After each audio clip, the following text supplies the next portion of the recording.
Hi everyone, it's A Ticket to Christ. Thank you for tuning back in. We're talking about bringing the situation or the person to Jesus, bringing your own self to Jesus, whatever it is, just the details of our lives. I think a lot of times we're quick to bring our situation to church, to our preacher, to our minister, to this person, to that person. And then when they are not able to meet those needs adequately, or if they do so for a period, but because of the magnitude of our needs, it's overwhelming for them. It can leave you feeling, I've seen, has left some people feeling a certain kind of way, like, people failed them. And yes, people failed you because nobody can meet that need. It's a need that only God can meet. And sometimes, yes, it might be as basic as somebody doing for you something that you would have considered an easy thing, like with this man. But I think even in this situation, and in those types of situations, there are opportunities for us to have a divine encounter with God that we would not have had if other people were there intervening. So we're in John chapter 5. It says, after this, there was a feast of the Jews, and Jesus went up to Jerusalem. Now there is at Jerusalem by the sheep market a pool, which is called in the Hebrew tongue Bethesda, having 5 porches. In these lay a great multitude of impotent folk, of blind, halt, withered, waiting for the movement of the water. For an angel went down at a certain season into the pool and troubled the water. Whosoever then first, after the troubling of the water, stepped in was made whole of whatsoever disease he had. And a certain man was there which had an infirmity 38 years.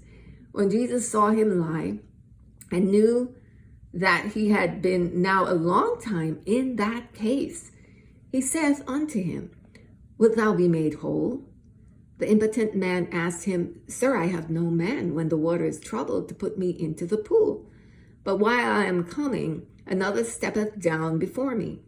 Jesus saith unto him, Rise, take up thy bed and walk. And immediately the man was made whole and took up his bed and walked. And on the same day was the Sabbath. So let's pause there. What is jumping out at you from this? What are you seeing? What are you hearing? For me, what I see this time reading this is that Jesus is not quick to just heal willy-nilly. I see him asking questions, like finding out the state of a person, just getting a feel for where they are, because it says in verse, we have all of these details about the man, that he was 38 years old, that he had been sick in that state for 38 years, and that there was a season that, all the lame came and gathered at that area in Bethesda, because there was this miraculous stirring of the water that took place during this particular season. And the first person who got in, right, would be healed. And so Jesus, I see here, verse 6, was asking, these questions to be able to get that information. But notice what the last question he asks. Wilt thou be made whole? Do you want to be well? Jesus asked him. Like a lot of times we can jump in with people, praying for them, blessing them, doing all the things that we think that they want. And maybe that's not what they really want. There was a situation with someone I knew who every time I prayed for her, she got worse, not better. Like I would pray with, and this was a long time ago before I understood all of this, all the whole spiritual thing. And it occurred to me that this woman might not want to be well. She was in an awful, awful marriage. Her husband was a sexual addict.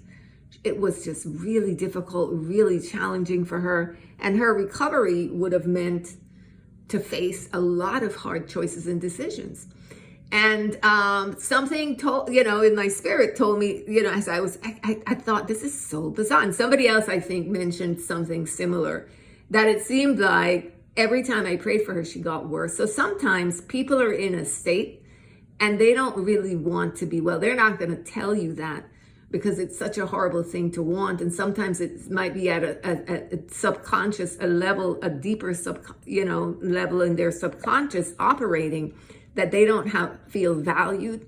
They don't feel that they have value. And it could, there are all sorts of psychological things that could be at work and at play in our subconscious based on what we believe about ourselves and the narrative of our lives, right? And so I think it's just very, important in noticing that Jesus asked, wilt thou be made whole? Do you want to be well? Not assuming. And this man said, yes, but I don't have anybody to help me, right? And Jesus says, take up your bed and walk. So at his yes, at this man saying yes, Jesus healed him. And I think that's, if you're in a situation where you're in sickness, you're in disease, read all of the healing scriptures that you can find in the gospel. Read them, memorize them, come in agreement with them. Maybe really write a journal and examine your belief system about yourself, like what you really believe. Ask yourself, do you really want to be well? Ask yourself, be honest. You know what I mean? Some people say, of course I want to be well. Who wants to be sick? Well, you might be surprised. For some people, when they were little and they were sick, that's when they got attention. That's when they got treated properly. Especially if they were normally in being abused or mistreated, and they got sick and they got treated well sick, for them, being sick feels, it brings back good memories. So you don't know, you can't assume. And so people, I think, need to get real about themselves. And the whole purpose of getting healing and getting well is so that you can glorify God, have good witness and testimony, and fulfill his intention for you. Because it's not God's will and plan that you're sick, right? That you die of an awful disease. You can just die of old age quietly in your bed. It doesn't need to be of an awful disease. And so that's not God's will for your life. There's nowhere in the Bible, anywhere in which it was God's will for someone to die of an awful disease. Otherwise, Jesus would not come healing every sickness and disease. That would be double-minded and schizophrenic. And so we can know that if Jesus came healing and curing every sickness and disease, that it's God's will for us to be healed. And then, you can read this whole passage on in which, the man was healed. Jesus told him to go and sin no more, to leave his life of sin. And, but I got the impression that this man, was more focused on getting in good with the religious people and finding acceptance, social acceptance with religion, with his churchianity, than he was with following Jesus. Because in verse 14, it says, afterward, Jesus findeth him in the temple and said unto him, behold, thou art made whole. Sing no more, lest the worst thing come unto thee. The man departed and told the Jews that it was Jesus who had made him whole. And therefore did the Jews persecute Jesus and sought to slay him, because he had done these things on the Sabbath day. So this man brought witness and testimony that caused problems and trouble for Jesus. It brought persecution on Jesus. Because of what he said after he got a healing. And so, that to me is perplexing, that if as Christians, what we're doing with our lives is stirring up trouble for other Christians, there's something wrong. There's something off. We're supposed to leave our life of sin. We should not be bickering and having our noses in worldly affairs and causing the gospel to be defamed and maligned, right? That it should not be. You have Christians airing, all sorts of things about their church on social media. Those things should be discussed within your congregation amongst each other and resolved there. And the whole purpose is it's not that you're not going to be transparent, but you want to be wise.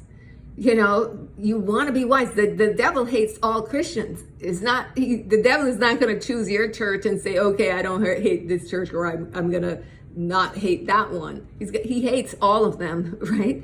And if the devil doesn't hate your church, then maybe it's his church. That's what you. So, I think that in finding healing and finding wholeness, just really making sure that we're leading that life, and that whatever witness that we're bringing, it's going to benefit the kingdom of God, and